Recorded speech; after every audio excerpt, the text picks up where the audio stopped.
रावण मर गया। सुनकर अजीब लगेगा, है ना? हाँ, वो वही रावण, ब्रह्म तपस्वी, 10 सिर वाला, लंका का शासक। पर उसकी मौत के बाद जो हुआ, उससे जुड़ा सच मैंने खुद नहीं पढ़ा। मैंने उसे उन पुराने रूहानों से सुना जो रात को शिव की कथा गुनगुनाते हैं। जब उसकी देह धूल में समाई, हवा में एक अजीब सा स्वाद था, लौह जैसा, राख जैसा।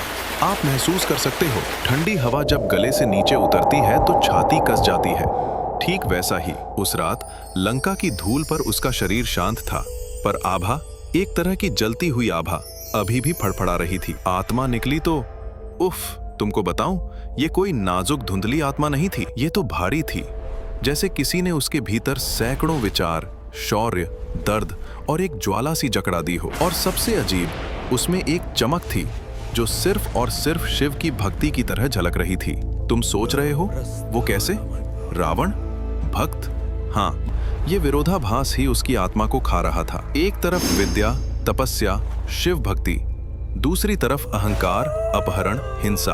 और जब आत्मा ने ऊपर देखा, 2 रास्ते दिखे उसे, एक सुनहरा, शांत, जैसे किसी ने बांसुरी बजाई हो, और दूजा काला, गहरा, सलता हुआ, जैसे किसी ने धातु टिकाकर दीवार खींच दी हो। मैंने सोचा, क्या ऐसे भी होते हैं रास्ते? पर सुना है कुछ आत्माएं ऐसे ही फंस जाती हैं। उसे खींचा गया यमलोक की ओर। वहां चित्रगुप्त खड़े थे, उनके हाथों में पत्थर सी स्क्रॉल, हर कर्म का लेख।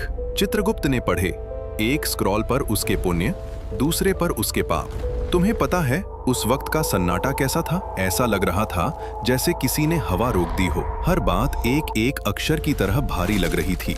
चित्रगुप्त ने कहा, तुमने उतने ही पुण्य कमाए जितने पाप। और यमराज ने प्रलाप शुरू किया, नरक में।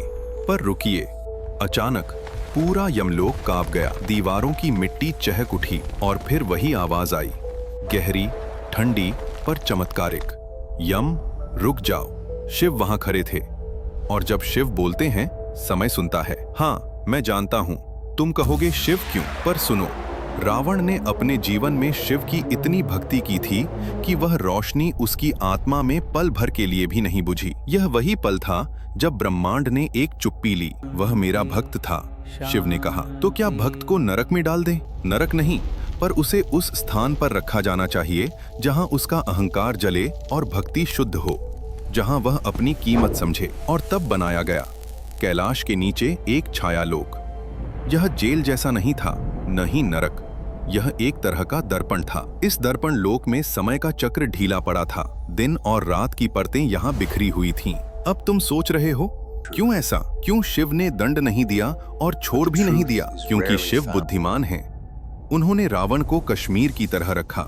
वह एक पहरेदार बन गया, हाँ, एक गुरु की तरह, जो खुद सीखने के लिए खड़ा हो। वह न शासक था, न दंडी, बस एक सन्निकट उपस्थिति। और यही असली मोहर थी। रावण को शाप नहीं दिया गया, उसे जिम्मेदारी दी गई। सोचो, तुम जिस व्यक्ति को सबसे बड़ा गुनाहगार मानते हो, उसे किसी रहस्यमयी जगह पर रखकर कहा जाए, तुम अब दुनिया की किसी भी चीज की रक्षा करोगे। है ना विचित्र? रहस्य थोड़ा और गहरा है। छायालोक सिर्फ रावण के अहंकार और भक्ति के बीच का पिंजरा नहीं था, ये कुछ और भी छिपाए हुए था। शिव ने वहां कुछ रखा था, एक ताला, और वो ताला किसी भी मूल्य पर खुलने नहीं देना था। उस ताले के पीछे एक प्राणी सो रहा था, इतना पुराना कि देव भी उसकी याददाश्त खो चुके थे। उसका नाम मैंने सुना नहीं, पर उसकी प्रकृति विनाशकारी थी। सोचो, यदि वो जाग गया तो समय खुद घुटने टेक देगा। शिव ने कहा, रावण की तीव्र ऊर्जा और अहंकार दोनों मिलकर अगर किसी और के हाथ लगे तो वो हमारे लिए सबसे बड़ा खतरा बन सकता है। पर यदि उन खूबियों को शुद्ध करने वाला कोई बने तो वे वही शक्ति का द्वार बनेंगे, पर एक ऐसा द्वार जो किसी भी असंतुलित आत्मा को रोक सके।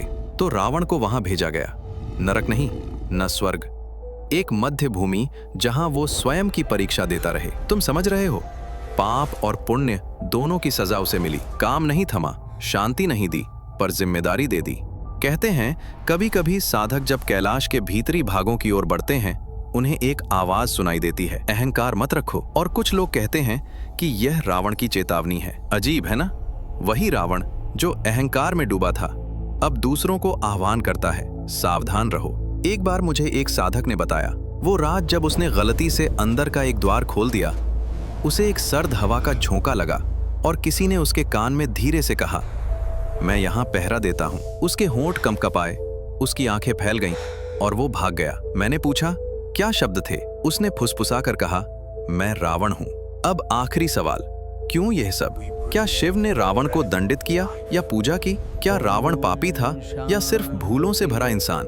और मैं ये पूछता हूँ, क्या किसी की धुरी पूरी तरह से पवित्र या पूरी तरह अपवित्र होती है? तुम्हें जो सच सुनने को मिला वो ये है, रावण की आत्मा ने मौत के बाद भी शिखर पर एक नई जिम्मेदारी पाई। वो सजा भी थी और दया भी, वो चेतावनी है और वो प्रहरी भी। और अगर आज तुम कभी आत्मा की गहराई में जाओ, याद रखना, कभी कभी सबसे बड़ा दंड यही होता है कि तुम्हें अपना सामना करना पड़े। और अगर तुम कभी सुनो कि कैसा अजीब सा फुसफुसाहट है, अहंकार मत रखो, तो रुक कर सुनो। शायद वो आवाज तुम्हें नहीं डांट रही होती, शायद वो तुम्हें बचाने की कोशिश कर रही होती है।